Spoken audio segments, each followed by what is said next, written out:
அம்மாவின் சமையல் ரொம்ப நாள் கழிச்சு நான் வீடியோ போடலான்னு வந்திருக்கேன்.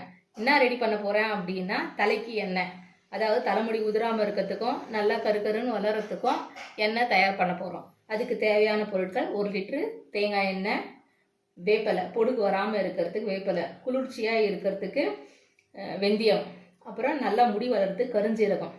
உடம்பு நல்லா குளிர்ச்சியாக இருந்து நல்ல சின்ன சின்ன முடிங்கெல்லாம் நிறைய வளரும். கற்றாழை ஜெல்லு குளிர்ச்சியாகவும் இருக்கும், நல்லாயிருக்கும் உடம்புக்கு.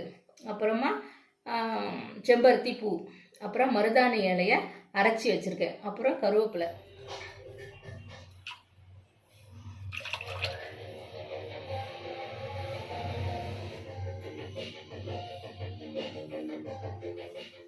கருஞ்சீரகம், வெந்தயம் தூள் பண்ணி வச்சுருக்கேன். அதை முதல்ல எண்ணெயில் போடணும்.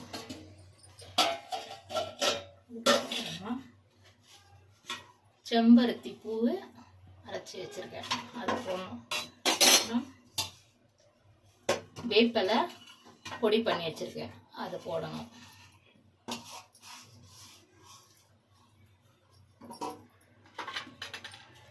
அப்புறம் கருவேப்பிலை பொடி பண்ணி வச்சுருக்கேன், அதை போடணும்.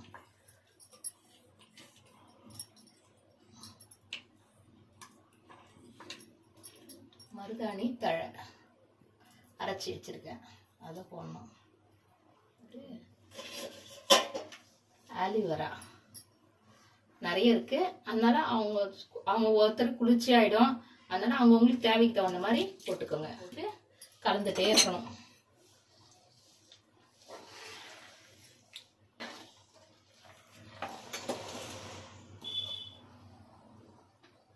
நுரை பொங்கி வரும். நம்ம நுரை பொங்கி வர்ற அடங்குற வரைக்கும் தொழவிட்டே இருக்கணும், இல்லைன்னா எண்ணெய் தீஞ்சு போயிடும். போட்ட பொருளெல்லாம் கருகிடுத்துனா நல்லா இருக்காது. அதனால எண்ணெய் கடைசி வரைக்கும் இந்த மாதிரி தொழவிட்டே இருந்தோம்னா, கொஞ்ச நேரம் விட்டு விட்டு தொழுவுங்க. கண்டினியூஸாக தொழணும்னு கூட ஒன்றும் இல்லை. தொழவிட்டே இருந்தீங்கன்னா கருப்பாக மாறும். கலர் மாறினோடனே ஆஃப் பண்ணிவிடுங்க. கொஞ்சமாக இறக்கத்துக்கு கொஞ்ச நேரத்துக்கு முன்னாடி விளக்கெண்ணெய் கொஞ்சோண்டு ஊற்றிட்டு இறக்கிடுங்க.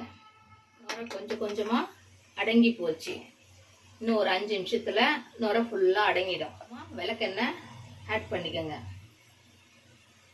கொஞ்சம் தான் இருக்குது நுரை, அதுவும் கொஞ்சம் கம்ப்ளீட்டாக ஆயிடுச்சுன்னா எண்ணெயோட கலர் பாருங்கள் மாறிடுச்சு. நம்ம ஊற்றும் போது எப்படி இருந்தது எண்ணெய், இப்போ பாருங்கள் கலர் மாறிடுச்சு. இது ஒரு நைட்டு ஃபுல்லாக அப்படியே வச்சுருந்துட்டு மறுநாள் ஈவினிங்காக ஒரு ஒயிட் துணியில் போட்டு வடிகட்டி ஒரு பாட்டிலில் ஊற்றி வச்சுட்டு தேவைப்படும் போது எடுத்து டெய்லி தடவிக்கிட்டாலும் பண்ணலாம்.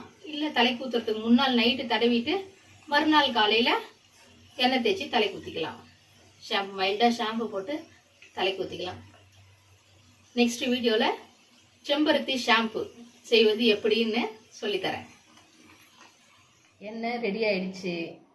டெய்லி தடவிக்கிறவங்க தடவிக்கலாம், இல்லை வாரத்துக்கு ஒரு தடவை தடவிக்கிறாங்க தடவிக்கின்னு மறுநாள் காலையில் எண்ணெய் தேய்ச்சி தலைக்கு ஊற்றிக்கோங்க.